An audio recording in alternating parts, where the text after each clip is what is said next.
یہ ریڈیو صدائے حریت جموں و کشمیر ہے محمد طارق اپڈیٹ کے ساتھ۔ بھارت کی سرکردہ مصنفہ اروندھتی رائے نے کہا ہے کہ وہ مقبوضہ کشمیر کی موجودہ صورتحال پر شرمندہ ہیں اور اب وہ میرا بھارت مہان ہے کہہ نہیں سکتی۔ وہ پنجاب کے شہر جالندھر میں ایک میلے کی تقریب میں اہم مقرر کے طور پر مدعو تھیں۔ انہوں نے کہا کہ کشمیری گزشتہ 30 برسوں سے بھارتی فوج کے قبضے میں ہیں اور آرٹیکل 370 کے خاتمے کے بعد بھارت میں گوگل پر جو سب سے زیادہ تلاش کیا گیا ہے وہ کشمیری لڑکی اور کشمیری عوام کی زمین حاصل کرنا رہا ہے، جو انتہائی مکروہ عمل ہے۔ مقبوضہ وادی اور صوبہ جموں میں لاک ڈاؤن 90 روز سے جاری ہے۔ مقبوضہ کشمیر کو 2 حصوں میں تقسیم کرنے پر مقبوضہ وادی، صوبہ جموں اور کرگل میں بھارت کے خلاف سخت غم و غصہ پایا جاتا ہے۔ سری نگر میں بھارتی فوج نے صحافیوں کو بھارت مخالف مظاہرے کی کوریج کے دوران اپنی بربریت کا نشانہ بنایا ہے۔ 3 فوٹو جرنلسٹوں کو تشدد کا نشانہ بنانے کے علاوہ مسرت زہرا نامی خاتون رپورٹر کے ساتھ ناروا سلوک روا رکھا گیا ہے۔ اقوام متحدہ کے سیکرٹری جنرل اینٹونیو گوترس نے مقبوضہ کشمیر میں سخت محاصرے پر گہری تشویش کا اظہار کرتے ہوئے بھارت پر زور دیا ہے کہ وہ محاصرہ ختم کر کے لوگوں کے حقوق بحال کرے۔ جرمن چانسلر اینجلا مرکل کا کہنا ہے کہ مقبوضہ کشمیر کی موجودہ صورتحال غیر مستحکم ہے، لہذا مقبوضہ وادی کی صورتحال پر تشویش ہے۔ جرمن چانسلر کا کہنا تھا کہ کسی خطے میں لاک ڈاؤن اتنے لمبے عرصے تک جاری نہیں رکھا جا سکتا اور یہ قابل قبول نہیں ہے۔ بھارتی اداکار ثاقب سلیم کا کہنا ہے کہ اس کے اہل خانہ مقبوضہ کشمیر میں مقیم ہیں اور 65 دنوں کے بعد ہی اہل خانہ سے رابطہ ہوا ہے۔ بھارتی میڈیا چینل کو انٹرویو دیتے ہوئے انہوں نے کہا کہ آپ لوگ کہہ رہے ہیں کہ مقبوضہ کشمیر میں سب کچھ ٹھیک ٹھاک ہے، آپ لوگ اتنے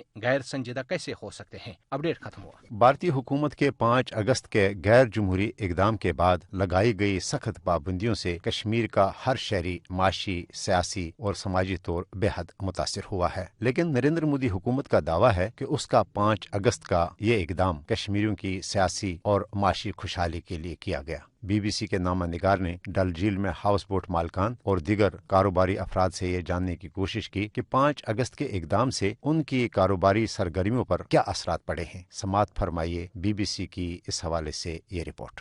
میرا خاندان اس نگین جھیل میں پچھلے 100 سالوں سے یہاں پہ رہ رہے ہیں۔ ہم جو ہاؤس بوٹ والے اس پہ ریلائی کرتے تھے، آج کی ڈیٹ میں ہم اتنا سفر کر رہے ہیں کہ ہمارے پاس الفاظ نہیں ہے کہ کن الفاظوں سے ہم اس چیز کو بیان کریں کہ ہماری فیملی جو پیچھے رہ رہی ہے، ہمارا جو ہاؤس بوٹ ہے ہینڈ ٹو ماؤتھ ہے۔ جب ہاؤس بوٹ کے دروازے ہی بند ہے، نیچرلی ہماری جو فیملی ہے جو اس پہ ریلائی کرتی ہے وہ کس طرح سفر کرے؟ ہمارے بچے جو ہے ان کے اسکول کی فیس ہم ادا نہیں کر پائیں گے۔